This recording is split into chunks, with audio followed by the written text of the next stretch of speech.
Bismillahirrahmanirrahim. Assalamualaikum warahmatullahi wabarakatuh. Alhamdulillah. Assalatu wassalamu ala rasulillah wa ala alihi wa sahbihi wa man walah. Wala hawla wala quwata illa billah, amma ba'd. Ma'asyiral muslimin wal muslimat, a'azanallahu wa iyyakum. Alhamdulillah kita bisa melanjutkan pembahasan tentang membaca Al-Quran, khususnya dihadiahkan pahalanya untuk mayit. Ini termasuk permasalahan yang sangat sering dibahas dan sekaligus sangat sering ditanyakan oleh masyarakat. Biasanya ya masyarakat kita, apalagi di daerah Melayu ya, di Asia Tenggara, itu sangat sering melakukan mari kita kirim Fatihah untuk almarhum fulan-fulan dan seterusnya. Dan juga kadang membaca surat Yasin untuk orang yang sudah wafat. Kemudian hal itu terjadi pro kontra di tengah masyarakat kita. Ya, sebagian ada yang mengatakan hal itu tidak bermanfaat dan tidak sampai. Dalil mereka adalah yaitu surat An-Najm ayat ke-39, wa alaysa lil insan illa ma sa'a. Bahwasanya manusia itu tidaklah ya mendapatkan bagian kecuali yang dia usahakan sendiri, kecuali yang dia kerjakan sendiri. Ya dia yang baca, ya dia yang dapat. Kalau dia nggak baca, maka dia tidak dapat. Itu alasan yang mengatakan tidak sampai dan tidak bermanfaat ya bacaan Al-Quran dengan niat atau dengan tujuan dihadiahkan untuk orang yang sudah wafat. Dan pendapat ini merupakan pendapat yang masyhur di kalangan mazhab Syafi'i. Mazhab yang justru paling dominan di negeri kaum muslimin Asia Tenggara, termasuk di Indonesia. Di dalam tafsir Ibnu Katsir, yaitu jilid yang keempat, ya, halaman 258. Imam Ibnu Katsir mengomentari ayat tersebut ya dengan mengatakan bahwasanya Imam Syafi'i rahimahullah memutuskan atau menyimpulkan wa min hadhil ayah al-karimah istanbata Asy-Syafi'i rahimahullah wa man ittaba'ahu annal qira'ata la yasil ihda thawabiha. Bahwasanya kata Imam Ibnu Katsir, ayat tadi menjadi dasar ya menurut Imam Syafi'i bahwasanya tidak sampai pahala bacaan Al-Qur'an ya kepada mayit. Kenapa? Karena bacaan seseorang, maka orang itu yang mendapatkan poinnya. Tidak bisa dihadiahkan kepada mayit. Itu menurut Imam Asy-Syafi'i rahimahullah. Kemudian li'annahu laisa min amalihim wala kasbihim. Karena itu bukan perbuatannya dan juga bukan usahanya. Walihada, oleh karena itu lam yamdub ilaihi Rasulullah sallallahu alaihi wasallam ummatahu. Ya, Rasulullah tidak menganjurkan hal itu kepada umatnya, kata Imam Ibnu Katsir. Dan juga Rasulullah alaihi salatu wasallam tidak mendorong atau tidak menganjurkan ya wala hasahum alaih ya kepada umatnya untuk melakukan aktivitas tersebut. Lalu kemudian jamaah sekalian, a'azanallahu wa iyyakum, pendapat ini atau pandangan dari Imam Asy-Syafi'i rahimahullah itu diikuti atau disetujui oleh Imam Ibnu Katsir sendiri, yaitu ketika beliau mengatakan bahwasanya masalah ini tidak cukup sekedar kias ya, karena kita tahu bahwasanya di antara dalil yang mengatakan sampainya bacaan Al-Quran kepada mayit itu adalah kias, yaitu dengan kias sedekah, kias doa, bahwa sedekah dan doa itu sampai untuk orang yang sudah wafat. Di mana Imam Ibnu Katsir rahimahullah ya beliau mengatakan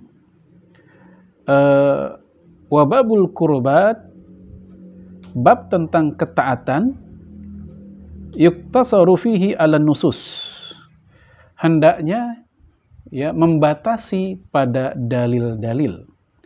Wala yutasarrafu fihi bi anwa'il aqyisah wal ara, tidak cukup kata beliau dengan kias-kias dan pendapat. Fa'ammad du'a was sadaqah, adapun berdoa dan sedekah, fadzaka mujma'un ala wusulihima, memang kedua hal itu telah ijma' sampai manfaatnya kepada orang yang sudah wafat, yaitu doa dan sedekah. Wa mansusun minasyari' alaihima, dan telah ada nasnya dari syari', dari pembuat syariat tentang dua aktivitas tersebut. Nah, jamaah sekalian rahimani wa rahimakumullah, tentu kita ingin tahu apa alasan dari pihak yang mengatakan sampai dan bermanfaat bacaan Al-Quran kepada orang yang sudah wafat.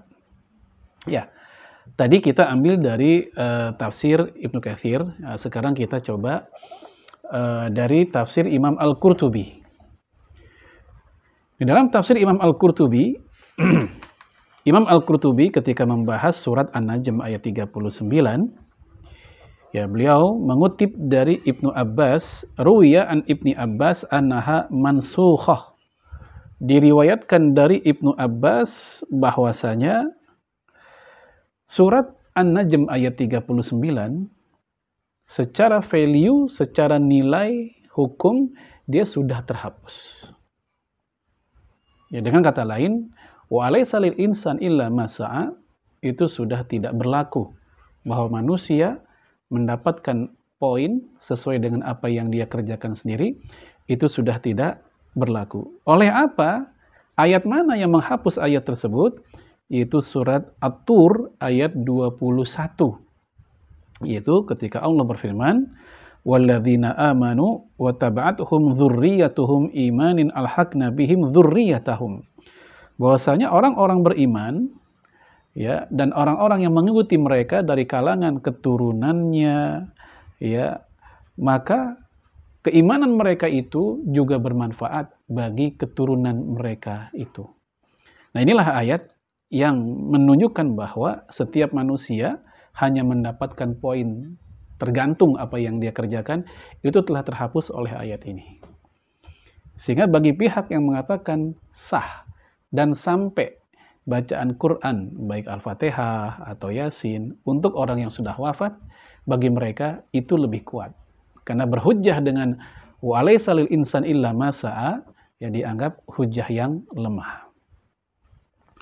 Lalu kemudian, ayat tersebut, wa alaysa lil insan illa ma sa'a, kata Ikrimah bin Abi Jahal, itu berlaku untuk umat terdahulu, yaitu untuk umat di zaman dahulu, bukan berlaku untuk kaum muslimin.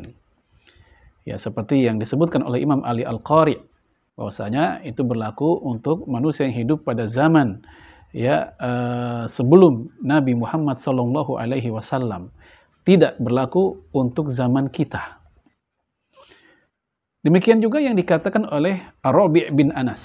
Ya, Ar-Rabi' bin Anas yang mengatakan tentang ayat tadi, yakni al-kafir wa ammal mu'min falahu ma sa'a ma sa'alahu ghairuh. Ini ayat tentang orang kafir. Jadi bukan tentang orang beriman. Adapun orang beriman, wa ammal mu'min falahu ma sa'a wa ma sa'alahu ghairuh. Bagi orang beriman, mereka mendapatkan apa yang mereka lakukan sendiri, dan mereka juga mendapatkan apa yang dilakukan oleh orang lain untuknya. Ya, ini kata Imam Ar-Rabi' bin Anas, seperti yang dikutip oleh Imam Al-Qurtubi ketika ya menjelaskan tafsir surat An-Najm ayat 39. Nah, jamaah sekalian, a'azanallahu wa iyyakum jami'an. Dari sinilah kemudian bahwasanya para ulama, bahkan ini merupakan pendapat mayoritas ulama salaf, bahwa membaca Al-Quran untuk orang yang meninggal itu sampai dan bermanfaat. Seperti yang dikatakan ya oleh Syekh Al-Allamah Abdullah bin Abdurrahman Al-Bassam dalam kitab Taudihul Ahkam min Bulughil Maram. Itu sebuah kitab yang mensyarah kitab Bulughul Maram. Ini di juz yang kedua di halaman 19. Ya, beliau meringkas dari ar-ruhnya Imam Ibnu Qayyim. Ya, beliau berkata bahwasanya fa madhhabul Imamu Ahmad wa jumhurus salaf usuluha. Madhabnya Imam Ahmad bin Hambal dan mayoritas salaf itu mengatakan bahwa usul sampainya bacaan Al-Quran, Al-Fatihah, Yasin untuk mayit. Wa madhabu Malik wa Syafi'i, adapun mazhabnya Imam Malik dan Imam Syafi'i, anna dzalik la yasil, bahwasanya hal itu tidak sampai. Jadi kalau ada saudara kita yang membaca Al-Fatihah, ya dihadiahkan untuk orang yang sudah wafat, maka orang ini nggak boleh diingkari. Kenapa? Karena ini merupakan mayoritas pendapat salaf. Ya, bukan 1-2 salaf, tapi jumhur, mayoritas ulama salaf. Dan tentu mayoritas ulama salaf nggak mungkin mereka sepakat untuk melakukan kebodohan. Yang mereka lakukan ya pasti memiliki dasar. Oleh karena itu, Imam Ibnu Qayyim di dalam kitab tersebut mengumpulkan banyak dalil, ya dikomentari oleh Syekh Abdullah Bassam. Ya, dalam kitabnya ini dia mengatakan seperti ini.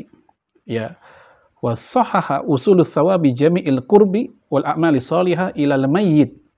Imam Ibnu Qayyim telah mensahihkan ya sampainya ya pahala dari semua aktivitas taqarrub ilallah dan amal soleh ilal mayyit, untuk ditujukan kepada mayit. Dan dia mengatakan waradda, dan Imam Ibnu Qayyim telah melakukan koreksi, bantahan, ya hujjajal mu'aridin, ya dalil-dalil atau hujjah golongan yang menolak. Jadi pihak yang menolak, pihak yang enggak setuju, telah dikoreksi oleh Imam Ibnu Qayyim al-Jauziyah dalam kitab tersebut. Nah, jamaah sekalian, a'azanallahu wa iyyakum, ini pandangan para ulama. Jadi kalau kita lihat dari para ulama kita, ya umumnya sejak masa salaf mereka mengatakan sampai. Adapun mazhabnya Imam Malik dan Imam Syafi'i mengatakan tidak. Namun ya yang mukhtar, yang terpilih dari kalangan Syafi'iyah. Jadi dalam mazhab Syafi'i itu ada pendapat yang masyhur, yang terkenal, namun juga ada pendapat yang mukhtar, yang dipilih. Ya, rata-rata para fuqaha Syafi'iyah ya mengatakan bahwa sampainya bacaan tersebut kepada mayit. Adapun ya golongan Hanafiyah pun juga mengatakan sampainya dan bermanfaatnya bacaan tersebut kepada orang yang sudah wafat. Seperti Imam Ali Al-Qari sendiri, dia merupakan ulama yang mazhab Hanafi. Jamaah sekalian, azanallahu iyakum jami'an. Selanjutnya saya ambil dari kitab Misbahuz Zolam, sebuah kitab yang mensyarah Bulughul Maram juga, yang disusun oleh Syekh Muhammad Muhajirin Amsar. Ya, beliau ulama Nusantara dari Bekasi. Ya, memiliki karya yang cukup bagus, yaitu Misbahuz Zolam. Ya, beliau mengatakan bahwasanya wa amma wusulu tsawabil qiraah ilal mayyit fakhtulifa fih. Ya, sampai tidaknya bacaan Quran kepada mayit itu telah diperselisihkan. Fa ani Syafi'i annahu la yasil. Ya, dari Imam Syafi'i bahwasanya hal itu tidak sampai. Ya, tsawabuhu ilaih, pahalanya kepada si mayit, dengan dalil yang tadi, ya. Namun kata beliau, wa anil a'immatis tsalatsah, dari imam yang 3, annahu yasilu tsawabahu, bahwasanya pahalanya sampai. Nah, ini ada informasi yang berbeda. Ya, kalau tadi dikatakan bahwasanya Malik, ya Imam Malik mengatakan sama kayak Imam Syafi'i. Nah, ini mengatakan bahwasanya di antara imam 4 mazhab hanya Imam Syafi'i yang mengatakan tidak sampai, tapi mayoritas mengatakan sampai. Nah, jamaah sekalian azanallahu iyyakum. Lalu Imam Asy-Syaukani juga mengatakan bahwa yang mengatakan tidak sampai itu juga ada dari golongan Mu'tazilah. Ya, bagi mereka amal seseorang itu hanya untuk dirinya saja. Baik, itulah di antara alasan pihak yang mengatakan sampai, bahwasanya ayat tadi itu sudah terhapus, dan ayat tadi itu bukan untuk kaum muslimin tapi untuk umat terdahulu, dan ayat tadi itu untuk orang-orang kafir, seperti yang dijelaskan oleh Ikrimah, kemudian Rabi bin Anas dan yang lainnya.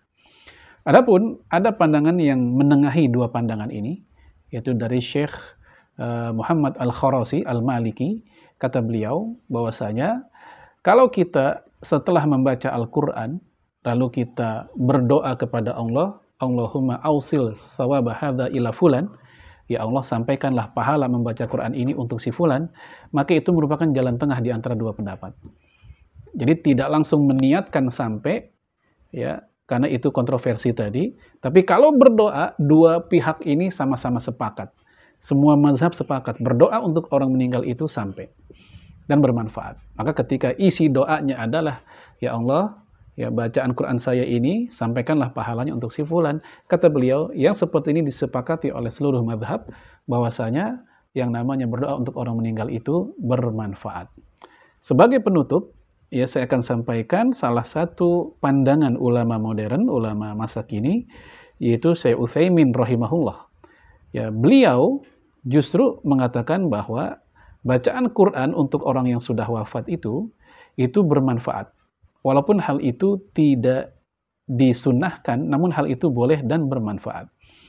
Ya, seperti yang dirangkum ya fatwa beliau dalam kitab Majmu' Fatawa wa Rasail, alladzi nara anna hadza minal umuril jaizah, kata beliau.